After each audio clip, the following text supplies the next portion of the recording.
जय गुरुदेव।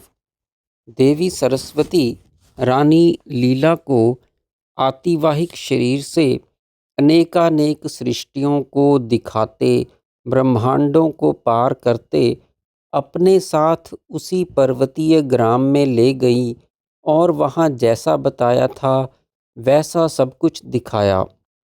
वहाँ लीला को अपने अनेकों पूर्व जन्मों का स्मरण हो आया। वहाँ से वे दोनों फिर वापस महल में आईं, जहाँ राजा पद्म का शव फूलों से ढक रखा था और उसके पास ही रानी लीला का स्थूल शरीर समाधिस्थ था। वहाँ से लीला की इच्छा वर्तमान में जन्म लेकर राजा पद्म जहाँ राज्य कर रहे थे वहाँ जाने की हुई। देवी सरस्वती फिर प्रबुद्ध लीला के साथ अनेकानेक चित्र विचित्र सृष्टियों, ब्रह्मांडों को पार करके जब वहाँ पहुँची, तब एक दूसरे राजा सिंधु ने राजा विधुरथ पहले जन्म के पद्म पर आक्रमण किया हुआ था, जिसमें चारों दिशाओं के अनेकों राजा पक्ष विपक्ष की ओर से लड़ रहे थे। उस घमासान युद्ध को अन्य अनेकों आकाश आचारी सिद्धों देवों के साथ अदृश्य रहकर देवी और लीला ने भी देखा। घमासान युद्ध में असंख्य योद्धाओं के मारे जाने पर दोनों ओर के मंत्रियों ने सलाह करके श्वेत ध्वज फहराकर युद्ध बंद करने की घोषणा की। तब दोनों ओर की सेनाओं ने रात्रि में विश्राम किया और राजा विदुरथ अर्थात पहले के पद्म भी अपने महल में आकर विश्राम करने लगे। तब लीला और सरस्वती दोनों महल के एक छेद से अंतःपुर में पहुंची, जिससे राजा का महल दिव्य प्रकाश से उज्जवल और सुशोभित हो गया। यह देखकर राजा चकित हो गए। दो दिव्य देवियों को अपने सामने देखकर राजा ने उनका पूजन किया। सरस्वती ने राजा के सिर का स्पर्श किया, जिससे उसका अज्ञान अंधकार दूर हो गया और उसे पूर्व जन्म का सभी वृत्तांत याद आ गया। गिरिग्राम निवासी ब्राह्मण फिर राजा पद्म के रूप में एक छत्र राज्य का त्याग और अब विदुरथ के रूप में यह राज्य, इन तीनों जन्मों का वृत्तांत स्मरण कर राजा चकित हो गया कि यह कैसी माया है। तब सरस्वती ने समझाया कि उस ब्राह्मण की मृत्यु रूप महामोहमयी मूर्छा के बाद उसी मुहूर्त में उसी ब्राह्मण के घर के आकाश में स्थित गृह में जो मंडप है, उसी के अंदर यह सब दृश्य प्रपंच आभासित हो रहा है। इस भीषण संग्राम में तुम्हारी मृत्यु और विपक्षी राजा सिंधु की विजय निश्चित है, क्योंकि पूर्व जन्म में वरदान में तुमने मोक्ष और सिंधु ने विजय मांगी थी। प्रश्न: लीला का इतना बड़ा शरीर तंतु के समान सूक्ष्म छेद से घर में कैसे प्रविष्ट हुआ? उत्तर: जिसने दीर्घ काल तक दृढ़तापूर्वक यह अभ्यास और अनुभव किया हो कि मैं स्थूल शरीर नहीं हूँ, शुद्ध चिन्मय आकाश रूप आत्मा हूँ, अतः सर्वत्र आ जा सकता हूँ, वह बाद में स्थूल शरीर की क्रियाओं से कैसे अवरुद्ध हो सकता है?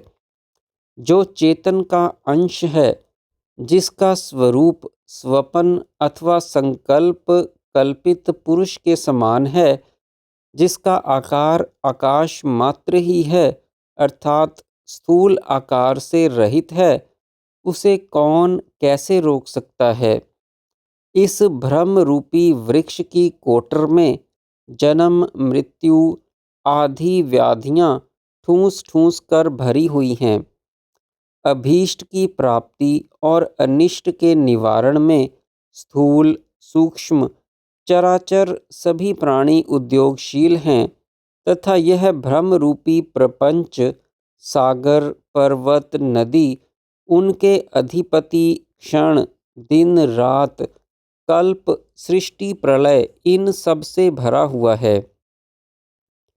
इस प्रकार यद्यपि यह दीवार जैसा ठोस है और स्थिर लगता है, तथापि मन के संकल्प के सिवा यह कुछ भी नहीं है। विचार करने पर यह अस्थिर और शून्य ही सिद्ध होता है। चिन्मय आकाश सर्वत्र विद्यमान है और उसमें चिदाकाशमय सूक्ष्म आतिवाहिक शरीर सर्वत्र विचरण कर सकता है, क्योंकि यह यथार्थ ज्ञान स्वरूप, धारणात्मक और मनन अर्थात मन का संकल्प रूप ही है।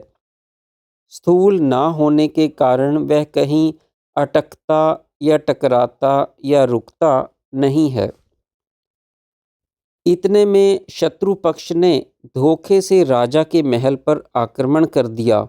दास दासियों के सहित महारानी ने वहां आकर शत्रुओं के आक्रमण से बचाने की गुहार की और राजा युद्ध के लिए चल दिया।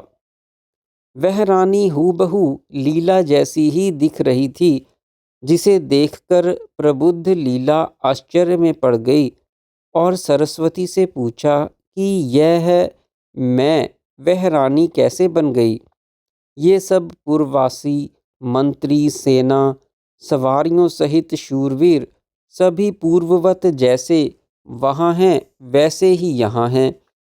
जैसे दर्पण में प्रतिबिंबित वस्तु बाहर भी और भीतर भी दिखती है, वैसे ही ये सब दिख रहे हैं। इसका कारण क्या है? क्या वे सचेतन हैं? देवी ने समझाया कि अंदर जैसा ज्ञान अद्भुत होता है, वैसा ही क्षण मात्र में बाहर भी अनुभव में आने लगता है। चेतन के दृश्याकार होते ही हृदय के अंदर स्फुरित पदार्थ बाह्य से प्रतीत होते हैं। स्वपन में जागृत नहीं रहता और जागृत में स्वपन असत होता है। फिर जागृत में कौन सी विशेषता है? यह जागृत और स्वपन जगत न सत हैं और न असत हैं। ये केवल भ्रांति से ही प्रतीत होते हैं। जो भूत, भविष्य और वर्तमान तीनों कालों में उन उनके रूपों में नहीं था, वही ब्रह्म है और वही जगत है। जिसकी बुद्धि में ज्ञान का उदय नहीं हुआ है और जिसकी परमात्म तत्व में दृढ़ सुस्थिर स्थिति नहीं है, अतः मोहग्रस्त है, उसी को यह जगत असत होता हुआ भी सत सा प्रतीत होता है। ब्रह्म से अभिन्न भी भिन्न दिखता है।